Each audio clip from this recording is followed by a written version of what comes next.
All rise.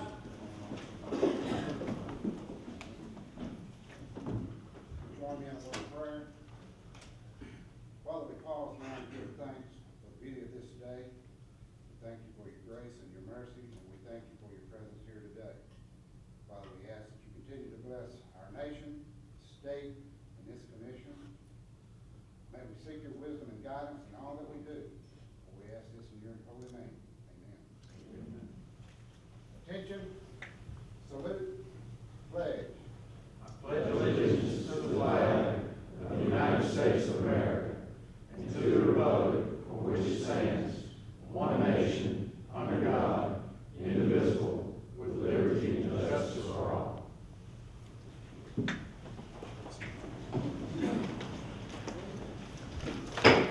We officially call this meeting of the Public Service Commission to order, and we have a little special business to take care of first thing this morning. And we're going to recess for probably about 10 minutes, and we're going to take this occasion to have Mr. Steve Renfro sworn in as our new Public Service Commissioner from the Southern District.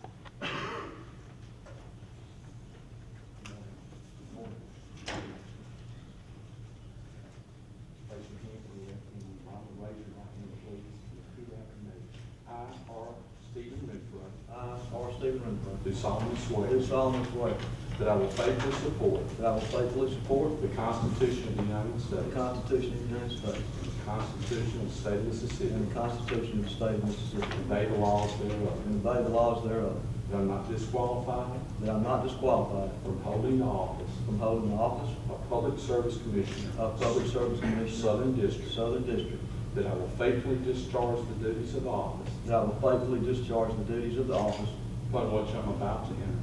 upon which I am about to enter. So help me God. So help me God. Congratulations, Mr. Commissioner. Thank you. Congratulations.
Before we get started back this morning, I'll give Commissioner Renfro a few minutes to address the audience here this morning.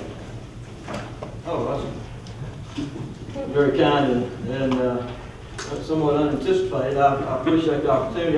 So everyone knows the governor appointed me. I've said this publicly on several occasions, I think it's worth repeating. The vetting process that I went through with the governor was first rate, I think. It's certainly suited me.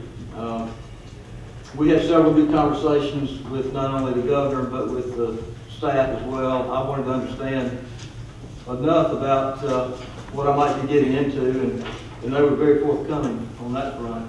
But there was never any expectations expressed or in any way about how I might choose to vote on a particular issue. And so there was no litmus test, and I appreciate that. And I look forward to serving. Because of the open meetings rule, the three of us have not really met. I think, I would like the opportunity to collaborate more, but I also want to abide by the law. So, to the extent that we can find the best solution to some of these gnarly problems, I look forward to working with you guys, and thank y'all very much for everything. So, also one other thing, my wife had to agree for me to come out of retirement. And I assure you that was no small thing. There's at least one new piece of furniture in our future somewhere. And maybe a trip or two, I'm not sure. So thank you, Debbie. I appreciate it. Okay, we thank you, Commissioner Renfro, and at this time, we'll bring the meeting back to order, and I'm going to recognize Commissioner Presley. Thank you, Mr. Chairman. Mr. Chairman, with the changes in personnel, and new commissioner being added, I'd like to ask unanimous consent to add an item to the agenda that's not on there, and that is the election of chairman and vice chairman. I seek unanimous consent to add that. Any objection? No objection. Mr. Chairman, I make a motion that we nominate Commissioner Lynn Posey as chairman of the commission, and Commissioner Steve Renfro as vice chairman of the commission through December 31st of 2015. Okay, you heard the motion. Is there a second? Second. I made the motion. I'll I'm sorry. I'm so used to saying them, I was quick fire. I apologize. I'll second. All right, heard the motion. All in favor say aye. Aye. All opposed? Okay, that motion is adopted. Now, we will start our regular meeting since the festivities are pretty much over and has become. Okay, well, we got a little more housekeeping before we get started with the regular meeting. At this time, I would also want to announce that by virtue of being the new chairman, that we're going to recognize Commissioner Presley as the commission delegate to the OMS and the RSC, which are two bodies that he's been currently serving on. Congratulations, Mr. Presley, you do the commission a great job on those two bodies. Thank you for serving that. Okay, now we'll try to get started here, and as become customary here, we have a statement that we read. Utility docket has been posted online on the commission's website prior to this open meeting. Additional hard copies of the utility docket are available at this open meeting. Unless the relevant parties have any specific objections or issues related to the matters presented on the utility docket, I move that we adopt the utility docket as presented and attach it to the minutes. Second. Motion is second on that. All in favor say aye. Aye. All opposed? Docket has been adopted. Now we'll move on down the agenda to item number 1 under the energy, electric, natural gas agenda. Ms. Collins? Good morning, Commissioners. Entergy has filed to increase its storm reserve accrual amount from $750,000 to $1.75 million per month, as well as for accrual of storm restoration costs incurred during 2011 and 2012. The company has consistently maintained a negative balance in its storm reserve despite a temporary increase in the accrual level approved by the Commission in July 2012.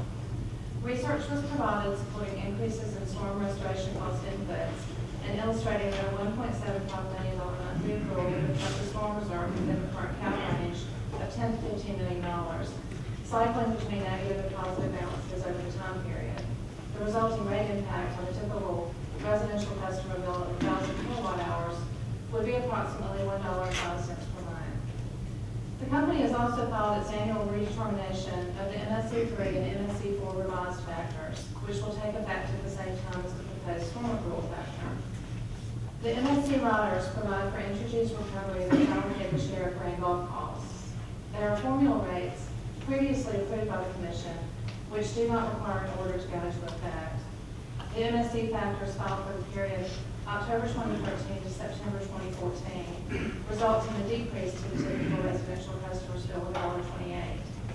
Thus, the net impact of these factors on the same bill is a decrease of 4 cents per month. In the July 2012 order, the Commission directed Entergy to file an annual report of storm costs for review. Accordingly, in February 2013, the company filed its report of storm costs for 2011 and 2012. Staff's audit of these costs is complete. Staff subsequently stipulated with the company on July 1st, agreeing to, among other things, $32,835,986.97 in audited storm costs, disallowances of $703,000 in storm costs, which were found to be prudent but simply lacked the documentation to determine if they were storm-related, and were thus moved to the company's current FRP filing for recovery, and a monthly accrual amount of $1.75 million. The storm reserve remains capped at $15 million, and should its balance exceed this amount, billing of the revised storm accrual factors will be suspended until the balance falls below $10 million. Staff's review is complete, and approval of the joint stipulation between the staff and the company is recommended.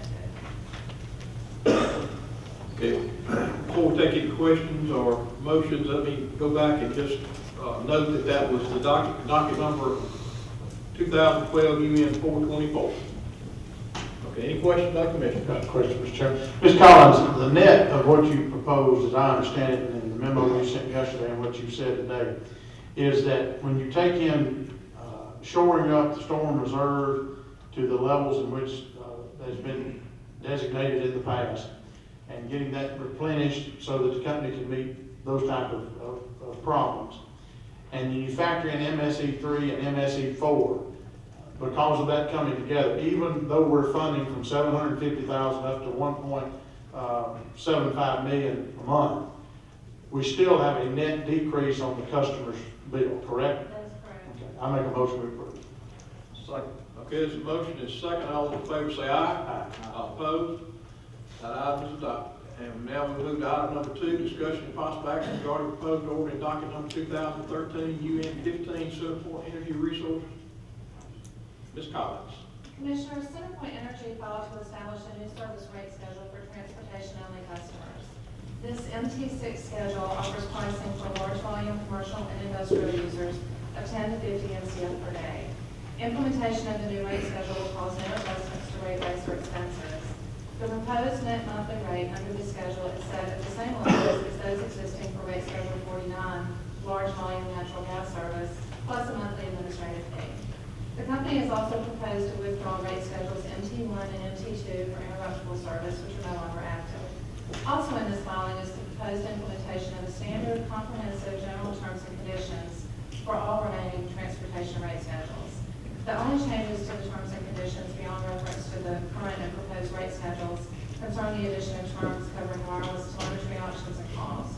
Staff's review is complete and approval is recommended. Okay, you heard the explanation. Is there a motion? Move we approve. Second. There's a motion and a second. All those in favor say aye. Aye. All opposed? That is adopted. Next, we move to the telecommunications agenda. Item number 1, discussion and possible action regarding proposed order in docket number 1996 AD 559 Bell South Telecommunications. Mr. Douglas. Yes, Mr. Commissioner, we can also combine agenda item 2, 2001 884. You wish to combine items 1 and 2? Yes, sir. Okay. We'll Agenda items 1 and 2 are amendments to existing ICA agreements. The amendments have been established to update the legal names of the respective companies. The agreements are non-discriminatory and staff recommends approval. Okay, is there a motion? Move we approve. Second. There's a motion and a second to approve item number 1 and item number 2 on telecommunications agenda. 1996 AD 559, 2001 AD 884. Item number 3, discussion and possible action regarding proposed order docket number 206 AD 500 Windstream, Mississippi. Mr. Douglas. Yes, sir. Agenda item 3 is an amendment to existing ICA agreement between Windstream, Mississippi and Comcast Phone, Mississippi. This amendment establishes billing key practices to ISP bound and local traffic. It's effective July 8, 2013. The companies have also agreed to set transit traffic rates for third-party originating and terminating traffic. The agreements are non-discriminatory and the staff recommends approval. Move we approve, present. Second. There's a motion second, all in favor say aye. Aye. All opposed, that item is adopted. Item number 4, discussion of possible action regarding proposed order docket number 2011-8026, Century Tale of North Mississippi. Yes, sir. Agenda item 4 is an amendment to the existing ICA agreement between Century Link and Verizon Wireless. This amendment applies billing key practices to CRMS traffic and intra-MTA traffic effective July 1, 2012. The language in the agreement complies with the changes set forth in the FCC Order 11-161, issued November 8, 2011, as amended on December 29, 2011.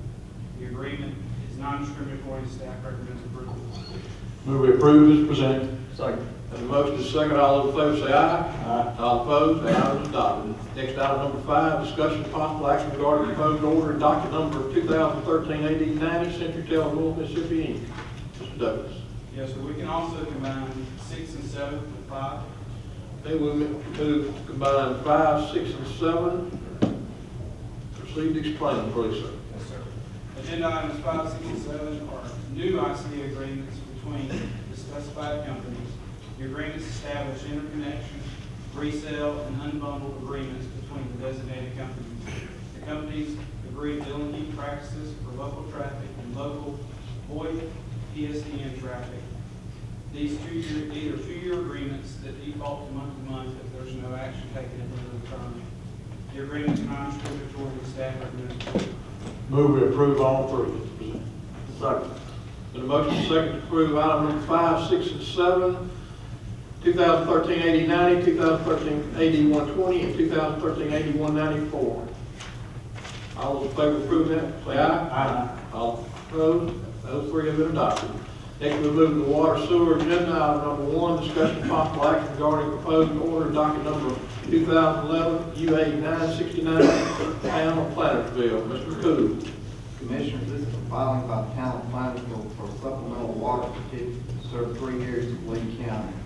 After applying for a cap loan, the city discovered it was serving areas originally certificated to Morville Richmond Water Association and the city of Tupelo. Morville, Richmond, and Tupelo have each executed a release so that Plantersville may legally continue to serve the areas. All interested parties are notified and there are no interveners. The filing is complete and staff recommends approval. I've got one question, Mr. Chairman. Mr. McCool, with this being, if this is approved today, I know the only outstanding thing with the cap loan is the viability study. Will this enable the staff to be able to sign off on the viability study for the loan for the city? Yes, sir, if we have that application. I'm not sure we have it. Okay. I will check on it. I make a motion to approve, Mr. Chairman. I'll second. Got a motion and a second to approve that order. All those in favor say aye. Aye. All opposed? That order is adopted.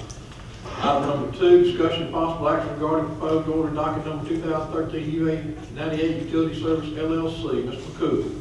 Commissioners, if all right, I'd like to combine 2 and 3. Yes, sir, that'll be good. We'll be combining 2013 UA 98 and 2013 UA 99. Commissioners, this is sell and transfer filings to transfer the water and sewer certificates of Cassie to Utility Services LLC. Utility Services will continue to provide service in accordance with Cassie's approved tariff. All interested parties and customers were notified, and the Jackson County Utility Authority intervened for informational purposes, but withdrew its intervention. Filing is complete and staff recommends approval. Hey, you've heard that discussion. Is there a motion? Mr. Chairman, Oh, yeah, Jeff. there's a few, before I guess going forward with that, we wanted to talk about the proposed settlement agreement between the Public Service Commission and Total Environmental Solutions in a civil action that we have down in Jackson County, where we made a petition for receivership. We've been in discussions with them and we reached a proposed settlement agreement that's been reviewed by me, my co-counsel, Davy's office, and also Mr. Sheridan. We request, and we would recommend that the commission take a vote for Brian Ray to approve the settlement agreement. And I believe it was sent to y'all on Friday for y'all's review. This agreement also is in between utility services as well, as they're going to agree to provide in short, a feasibility study within 8 months after the sale and transfer regarding improvements that could be made, potential improvements could be made to the systems, the water systems down on the coastal counties. Okay, let's take those two items up separately. First, let's deal with the two orders, and then, do we have a motion to approve these two orders? Yeah, I make a motion to approve. Second. All right, the motion and a second to approve these two orders. All in favor say aye. Aye. All opposed, those two orders are approved. And next, we would move to, If I may, I think the proper motion would be just for the commission to authorize Mr. Ray to execute the settlement agreement on behalf of the commission. okay, we're going to do that next then. That's right. All right. So we will now move, I will now move to allow Authorize. Brian Ray to execute that agreement. Second. All in favor of that motion, say aye. Aye. All opposed? All right. Mr. Ray, if you have that another part, we'll be very appreciative. I'm sure a lot of other people will too. A lot of time to spend on that. Okay, now we move to the administrative agenda. Item number 1, discussion possible action regarding commission minutes for the August 2013 term of commission. Move we approve as presented. Okay, we will now vote on the minutes for August 2013. All those in favor say aye. Aye. All opposed, those minutes are adopted. Item number 2, status update regarding the current NOCAL matter. Mr. Jernigan? Mr. Chairman, since the last report, we received about 24 individual consumer complaints from the investigators, and there's also a mass collection of about 300 that we also looked at. We filed 4 cases with the Public Service Commission, totaling 52 consumer complaints. Okay, any questions or comments from the commissioners and Mr. Jordan? No call report. Seeing none, we move on to item number 3, discussion possible action regarding docket 2013-8196. Ms. Collier. Thank you, Mr. Chairman. The commission opened this docket and issued a proposed rule at our July open meeting. The public utility staff has since completed an economic impact analysis on the proposed rule, and it's attached to this order before you. The order also sets forth a deadline of October 7th for a filing of written comments and sets a hearing for the October commission meeting. Okay. Move we approve the procedural order as presented. I second. A motion is second on item number 2013-8196. All those in favor say aye. Aye. All opposed? That order is adopted. Item number 4, discussion possible action on legislative update regarding baseload activities. Ms. Collier. Thank you, Mr. Chairman. As you're aware, Mr. Shurton prepared this report. I believe you've all seen it prior to today. The commission is statutorily mandated to provide this report to the legislature on periodic updates pertaining to baseload generation activities. What's before you today is simply a report detailing these activities from the time period of February through August 2013. Move we approve as presented. Second. Okay, then a motion to approve is presented. All those in favor say aye. Aye. All opposed? That is adopted. Item number 5, discussion regarding recovery of lobby expenses related to Mississippi Power dues paid to Mississippi Energy Institute. Commissioner Presley. Thank you, Mr. Chairman. Mr. Jones, back about a week ago or more, I had made a request to Mississippi Power Company to do the right thing like Energy had done to not try to recover from its ratepayers the cost of dues paid to Mississippi Energy Institute. As of today, has Mississippi Power Company withdrawn that request to have those dues paid? Commissioner, no, sir, they have not. It's my understanding that they plan to take 20% of the dues paid below the line as lobbying expenses and request recovery for the balance. Well, I'm not going to ask that we vote on this today out of deference and respect to Commissioner Renfro after he's just been sworn in, but I do plan to bring this back up to make a motion on it. The only reason I'm not doing it today is because we do have a new commissioner, but there is no doubt in my mind from looking at what has been seen that Mississippi Energy Institute is not an economic development organization. I've not seen them cut one ribbon. I've not seen them create one job. And the fact that their president is a registered lobbyist with the Secretary of State's office proves to me that they're a lobbying organization. This is not your local Chamber of Commerce. This isn't a $500 annual dues to your Greene County Chamber of Commerce. This is $45,000 that the ratepayers are going to have to pick up for a group that's solely dedicated, obviously to me, to lobbying. If Mississippi Energy Institute is an economic development organization, I'm a spokesmodel for Slim Fast.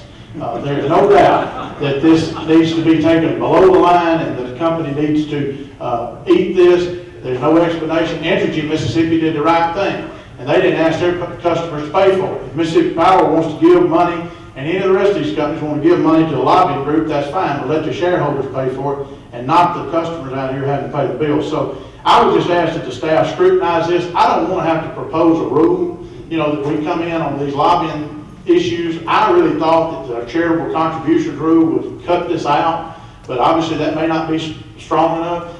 In the absence of them withdrawing this $45,000, I don't mind to propose a rule, but it would be best if the company would just do the right thing, withdraw the $45,000, do like Entergy did, take it and let the shareholders pay for it. So I would just ask the staff to scrutinize these type of things and hopefully work to a resolution to get this withdrawn before we come back and meet again, or I'll plan to make a motion then. Thank you, Mr. Johnson. Yes, sir. Thank you, Commissioner Presley. Now we move to item number 6, discussion and possible action regarding rescheduling of the October, November, and December regular scheduled meetings. I had briefly discussed this matter with Ms. Collier earlier, and I assume that each of you have as well. And for October, it looked like October 15th would be a good date, if that's agreeable to the other commissioners.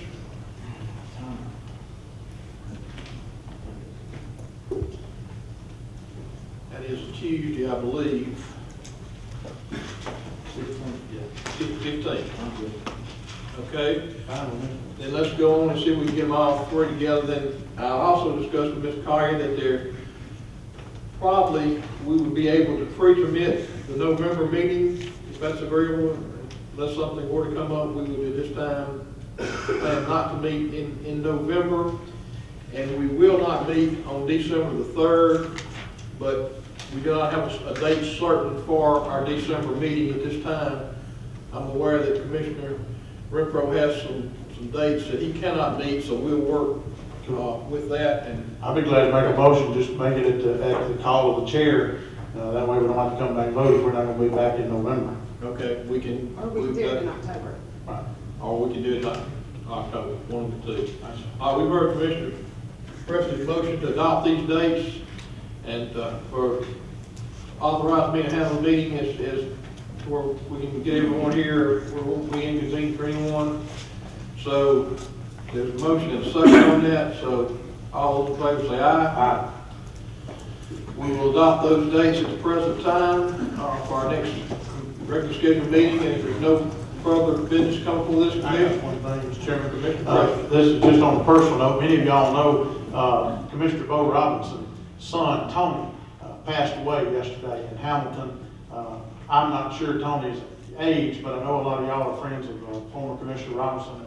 I wanted to pass that on to you. There's not any arrangements made yet. It was, I think, a very tragic, very quick illness that came on, and he passed away yesterday afternoon in North Mississippi. And I just wanted to pass that on to the group and keep that family in your prayers. Thank you. Glad you did. Commissioner Renfro, you have anything before we close? Nothing more. Okay. I see no more business coming before this commission. We are adjourned.